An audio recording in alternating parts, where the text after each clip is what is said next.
Halika, laro tayo. Gusto mo maging anghel? Tumingin ka sa ilog. Narito ako sa ilog. Halika. Magiging anghel ka. Tumalon ka na. Talon.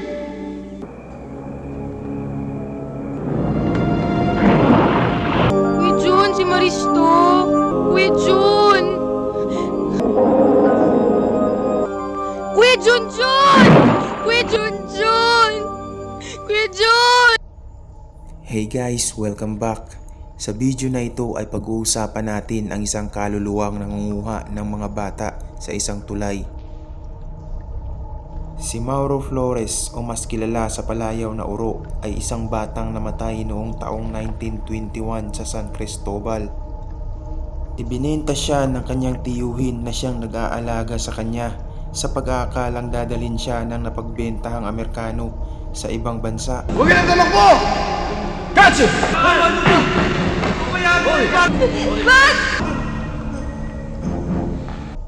Ngunit malagim ang kanyang sinapit sa kamay nila. Pinaslang si Uro ng mga taong kumuha sa kanya at hinalo sa semento ang kanyang dugo doon sa ginagawa pa lamang na tulay ng San Cristobal. Nakita niya nang ibuhos ang kanyang dugo sa ginagawang tulay. Ito ay base na rin sa lumang paniniwala na mas lalong tumitibay ang mga tulay o gusali kapag hinahaluan ng dugo ng tao ang sementong ginamit dito. Paano isilid sa sakong kanyang katawan? Tilagay sa ilalim ng ilog. Mula noon ay hindi na natahimik ang kaluluwa ni Uro at nagsimula na rin siyang mambiktima ng mga bata. Hoy, bata! Mamamatay ka! Mamamatay ka! Ito ay sa kadahilanan gusto niya ng mga batang makakalaro sa ilalim ng tulay. Marami ang mga espiritu. Madalas sila sa mga bahay na dati nilang tinitiran.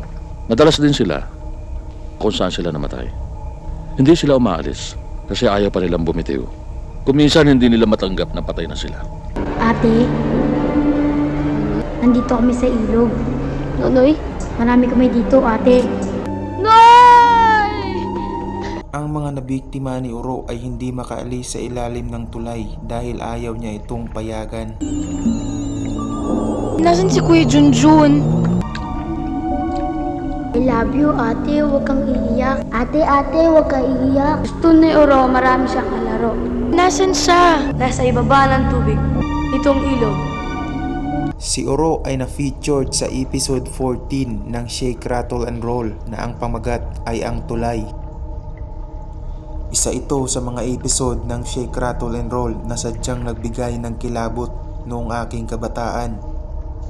Ito ay hango sa mga kwentong panakot ng mga nakakatanda noon na kapag umalis ka ng walang paalam o kapag gumala ka ng gabi ay merong mga taong dudukot sa iyo at ihahalo ang dugo mo sa semento sa ginagawang tulay. Yung gumagawa ng tulay, dumudukot ng mga bata. Binubuhos yung dugo sa tulay. Nanatili siya ron hanggang sa nang-akit siya ng mga bata. Mga batang makakalaro niya. Well guys, hanggang dito lang muna ang video natin ngayon. I hope nagustuhan nyo ang kwento tungkol kay Uro. Huwag sanang kalimutang i-hit ang like and subscribe button para masuportahan ang channel na ito. Hanggang sa muli guys, goodbye!